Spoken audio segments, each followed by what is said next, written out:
Hey y'all, good morning. This is Susan. Welcome back to my channel. If you've been here before, thank you for coming back. If you have not been here before, thank you for coming. I hope you will subscribe and hit the notification bell so that you know when I upload new videos. Today we're going to continue working on this upcycle sweater project. I know I told you it doesn't take a lot of supplies, and it doesn't. What I have right here is actually more than what I'm using. I'm using the pins, of course, and thread and the scissors. I don't need the thimble. I don't need the needle threader or the tape measure, and my needles are in here. So those are the supplies. I'm going to start off by removing some of these fabrics that I decided I didn't like on here.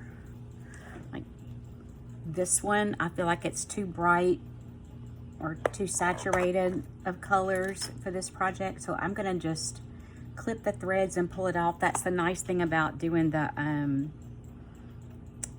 hand sewing with just a run-in stitch like that, is that it's easy to take off if you decide you don't like it.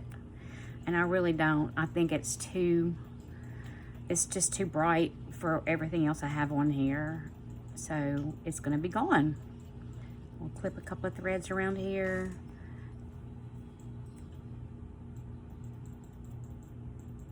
And just kind of lift it up off of there.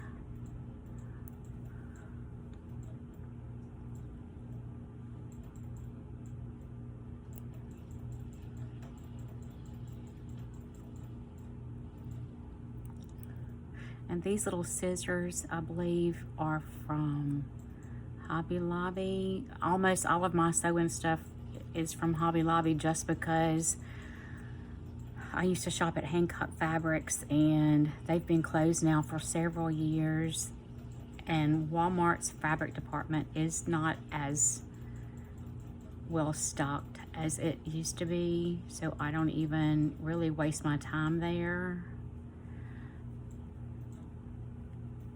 And I probably go to Hobby Lobby about 3 times a year. It's better that I stay out because I like Christmas decorations and all that, and I could spend hours and hours and hours, and not a small fortune, a large fortune in there. I could spend a large fortune, and that's not good. And I don't need all that. I don't need all that. So what I think I'm gonna do, I do like the more faded looking colors. And I cut out a couple of little patterns here. If I put this peace sign right there, it can overlap with that. I don't think I like it. It looks a little too oval-y. Let's see if I can trim this up some, make it look a little more like a circle, because it looks like a squished oval shape. That still looks kind of squished. I mean, I think that might be okay. It would cover, let's see. Let us see.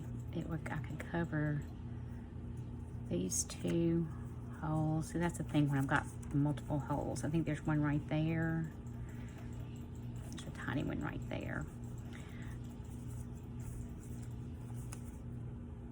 Or maybe we'll just put a tiny flower there.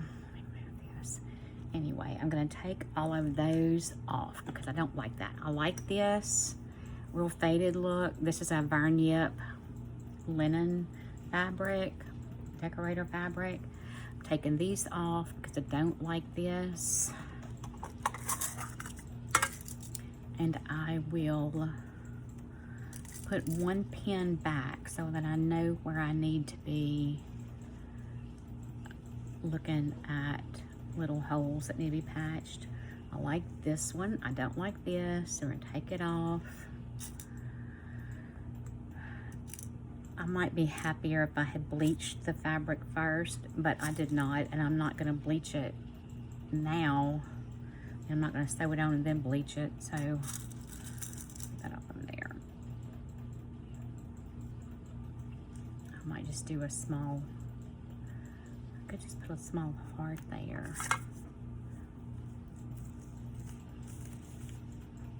that could work. The peace sign could work right here.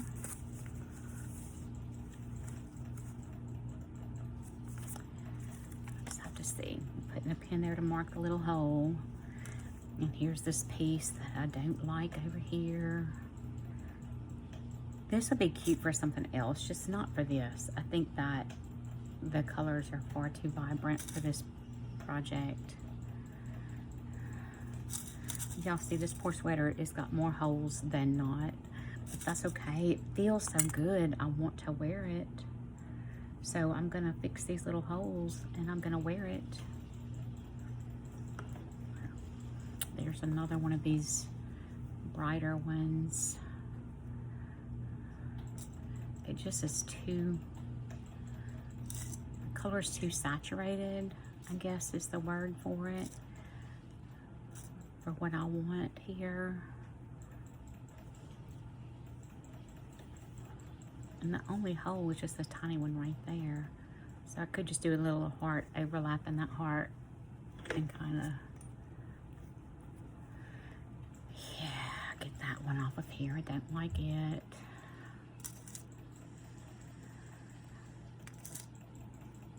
So I just used notebook paper and cut out some letters. I didn't use a stencil or anything like that. I just cut out letters. They're not all the same size or anything like that. It's not any kind of a fancy looking font or anything.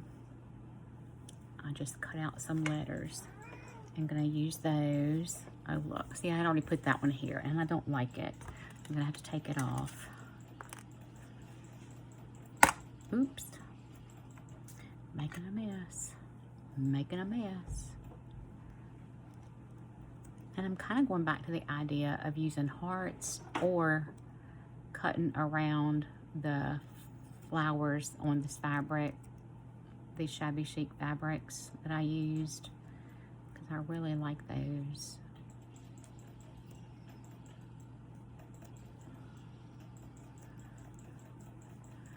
And you'll see, I did a running stitch that will hold this on here.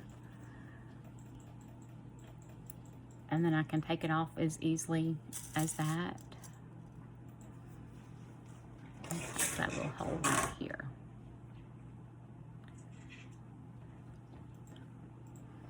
Now, what I'm gonna do is I'm gonna go ahead and thread my needle and sew these pieces on that I have pinned, I think. I don't really like this that much though. I think I might make it into a heart shape because I do like the hearts all over it. Just hearts and flowers, I like that. So I'm going to cut this one, and you know what? There was not a hole there. I just had put that there for that flower, to cover that flower. Let me see if I can cut this. This might not work.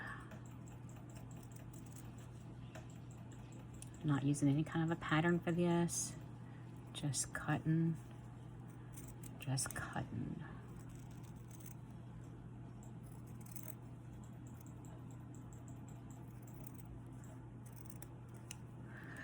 Whoops. That softens that cut edge a little bit and gives it some interest. And for my thread,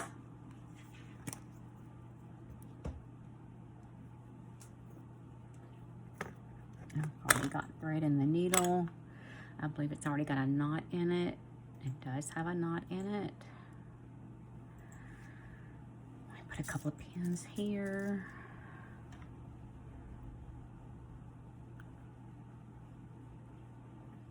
I think I like that.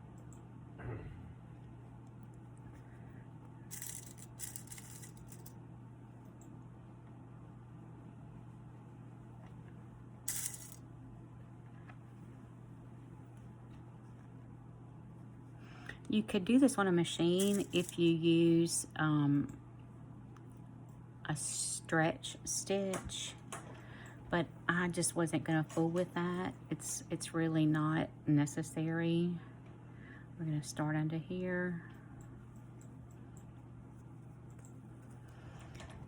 So that my knot is under that fabric, and we are just going to go around it with our running stitch, which means you're just going into the fabric and up, back up. Stick it in, pop it back up. Stick it in, pop it back up. That's a running stitch. It's one of the easiest stitches you'll ever do, and it's fine for this.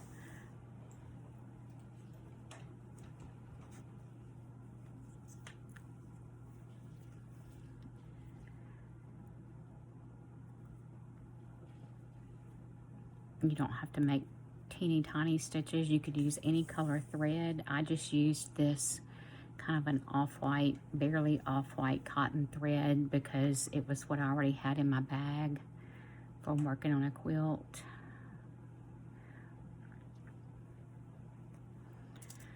On some of the first ones I put on, I did a blanket stitch. That's a little more complicated. It's not hard, it's a little more complicated and gives it a little bit of a design, but I'm not even doing that with this one. I'm just getting them on here because I want to get this project done and then do a video of the finished product to show y'all kind of how I style this. You could do this though, it doesn't have to be a cardigan. You could do this with a V-neck sweater or a crew neck sweater. You could do it with something that has a stain on it. You could cover it with a patch, or like I did here, these are little holes, little moth holes.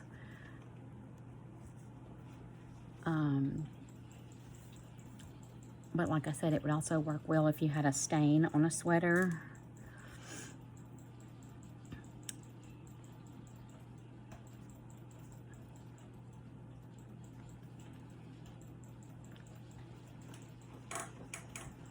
See how I'm just poking it down, pulling it up. Poke it in, pull it back up. Now I'm going to go ahead and go around the heart, and then when I get down here, I'll start going around this linen piece.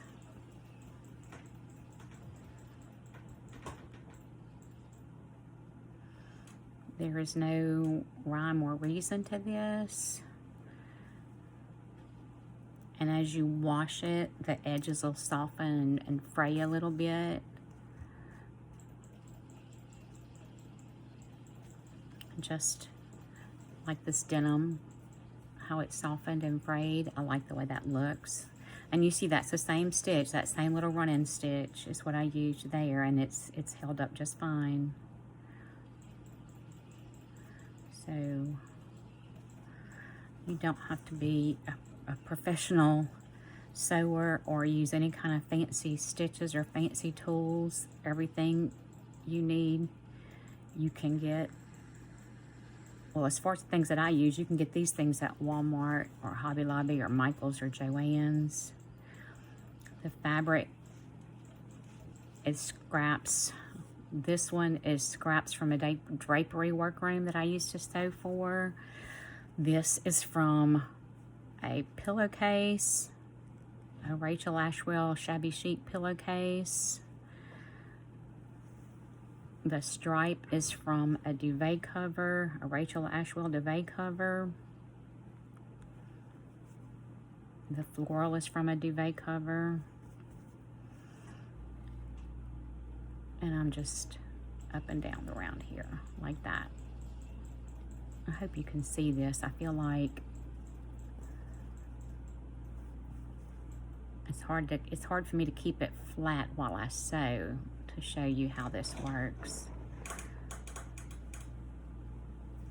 But y'all, it's one of the easiest things you'll do. And if you have questions, just post your questions under here and I will do my best to answer them. I've been sewing for a really long time, just for at-home sewing and professionally. But it doesn't have to be difficult at all. It can be a very simple thing. So we'll take this pin out, drop it in there. Now, And I'm not even putting a knot in the back side because it will go through that sweater. I'll put a knot in the front and then poke my thread into the back and trim it. In fact, I'm gonna go ahead and do that now. And to make the knot, I make a loop with my finger. You can see, make a loop around this finger. Stick the needle through twice and pull it down. And then I may do it again just to get a good knot here. Then I will stick that back into the fabric and pull it up over here and trim it off. And you see how it's already starting to kind of take shape, get a little puffy, patchworky look to it.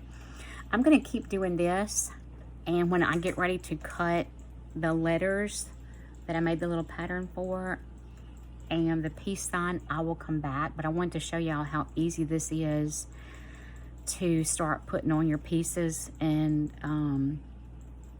yeah, you can do this. It's not hard. You can make anything an original. Anyway, I will be back when I get some more progress done.